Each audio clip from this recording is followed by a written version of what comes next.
తలుపు తీసిందేంటి?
ఎవరు ఎవరు మీరు?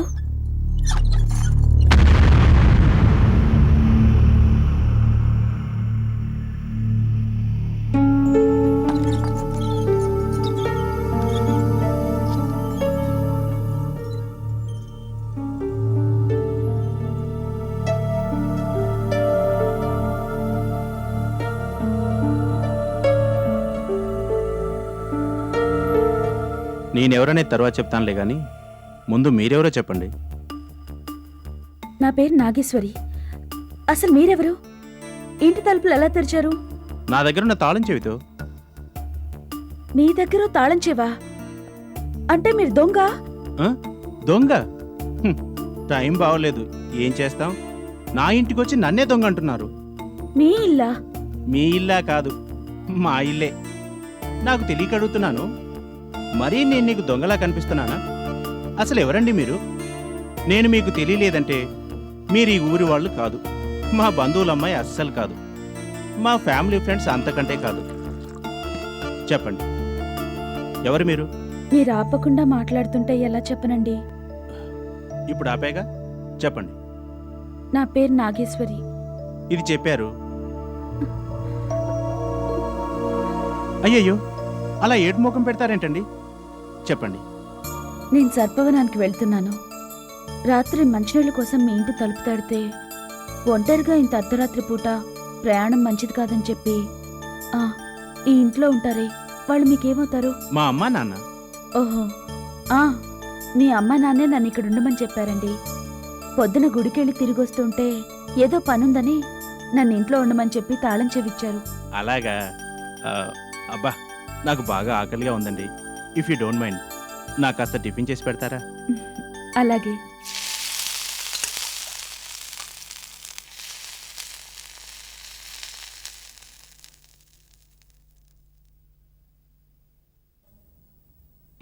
బ్రహ్మాండం, థ్యాంక్స్ అండి.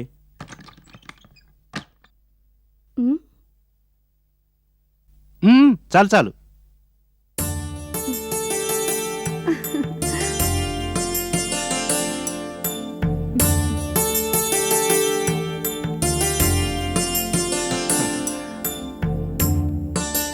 మీరెప్పుడు వచ్చారు నాన్న?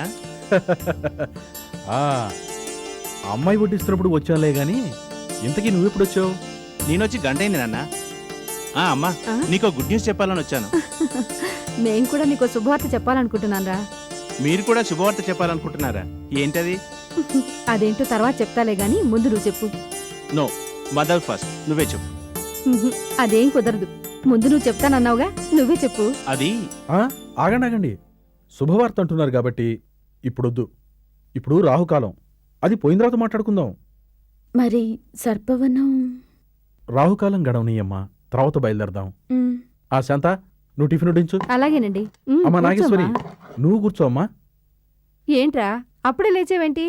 నా టిఫిన్ అయిపోయింది, మీరు కానివ్వండి. నువ్వు కూర్చోమ్మా.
సిగరెట్లు కాల్చేంత టెన్షన్ ఏంటండి? మీకేం తెలుసండి నా బాధ? ఇందాక మా అమ్మ నాన్నతో గుడ్ న్యూస్ చెప్తానన్నానుగా, అది ఎలా చెప్పాలని టెన్షన్తో చచ్చిపోతున్నానండి. గుడ్ న్యూస్ చెప్పడానికి టెన్షన్ ఎందుకండి? అయినా టెన్షన్ అని చెప్పి ఇన్ని సిగరెట్లు కాల్చారు, మరి టెన్షన్ తగ్గిందా?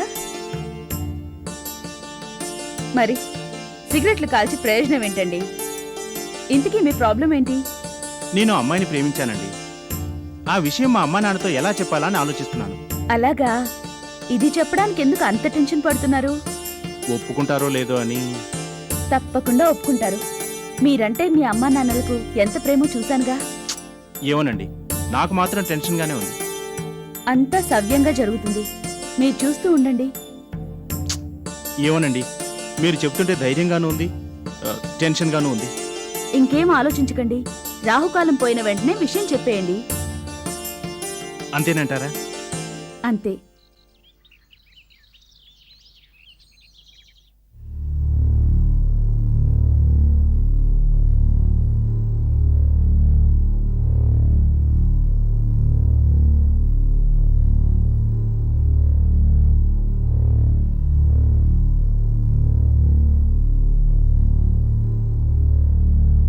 నాన్న,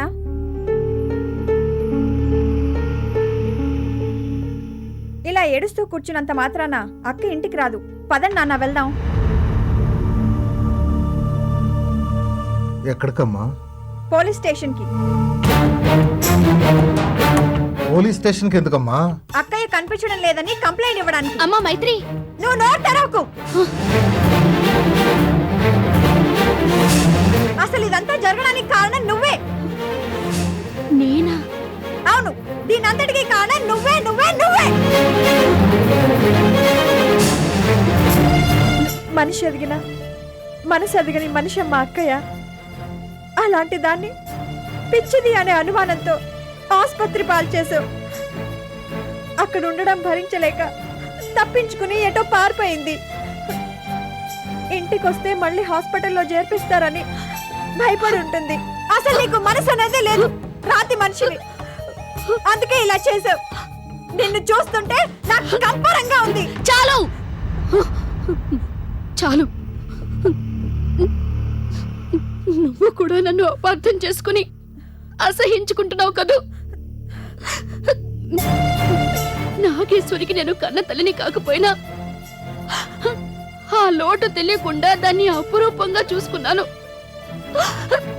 తను మనకి ఎక్కడ దక్కకుండా పోతుందోనన్న భయంతోనే హాస్పిటల్లో చేర్పించాను. ఇది తప్ప? అయితే ఎందుకు పోలీస్ కంప్లైంట్ ఇవ్వలేదు? ఎందుకంటే మీరందరూ నాగేశ్వరిని కళ్ళారా చూస్తే చాలనుకుంటున్నారు. కానీ నేను నాగేశ్వరి జీవితం బాగుండాలని కోరుకుంటున్నాను. ఆ ఆలోచనతోనే కంప్లైంట్ ఇవ్వలేదు. పోలీస్ కంప్లైంట్ కి అక్కయ్య జీవితానికి ఏంటి సంబంధం? కంప్లైంట్ ఇస్తే పేపర్లో వాళ్ళు ప్రకటనిస్తారు. దాంతో నాగేశ్వరి గురించి అందరికీ తెలుస్తుంది. నలుగురు 4 రకాలుగా మాట్లాడుకుంటారు. అప్పుడు దాని పెళ్లి ఎలా చేస్తాం? ఎలా అత్తవారింటికి పంపిస్తాం? పైగా హాస్పిటల్ వాళ్ళు కూడా కంప్లైంట్ ఇచ్చి వెతికిస్తున్నారు.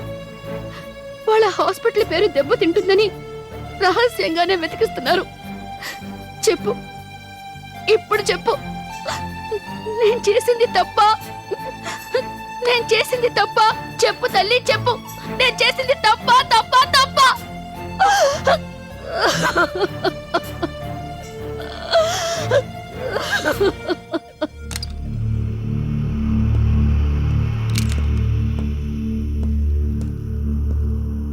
ఓ ఫోన్ చేసుకోవచ్చా? చేసుకోండి.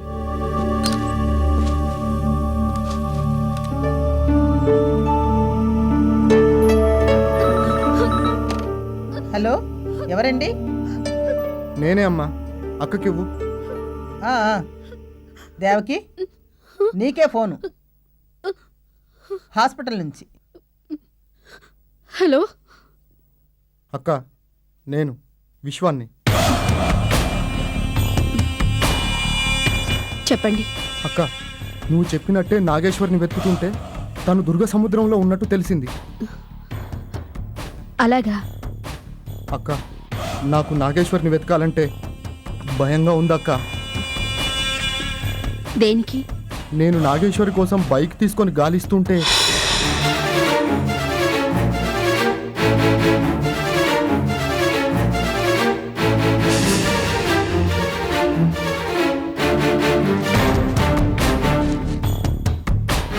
ఏమిటి నువ్వు అనేది? దేవకి చూడండి, నన్ను కన్ఫ్యూజ్ చేయొద్దు, మీరు కన్ఫ్యూజ్ అవ్వద్దు.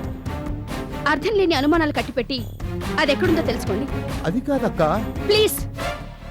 ముందు నాగేశ్వర్ ఎక్కడుందో తెలుసుకుని ఆ తర్వాత ఫోన్ చేయండి. హాస్పిటల్ నుంచి ఫోన్ చేశారమ్మా. నాగేశ్వరి కోసమే వెతుకుతున్నారట. చూస్తాను. మరో 2 రోజులు అక్క ఆచూకి తెలియకపోతే నేనే వెళ్ళి వెతుకుతాను. దేవకి, నా మనసు ఏం బాగలేదు. అలా గుడికి వెళ్ళి వస్తాను. బిల్ ఎంత అయింది? 10 రూపాయలండి.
ఏమండి, ఇక్కడ నా బైక్ ఉండాలి, ఏమైంది? బైకా? అవును, ఇందాక ఎక్కడే కదా ఉంది, ఇప్పుడు కనిపించట్లేదేంటి? అదేనంటే నేను మిమ్మల్ని నాకు అడుగుతున్నాను. మాత్రం ఏం తెలుసండి, ఇంతలో ఎలా మాయమైంది? హలో,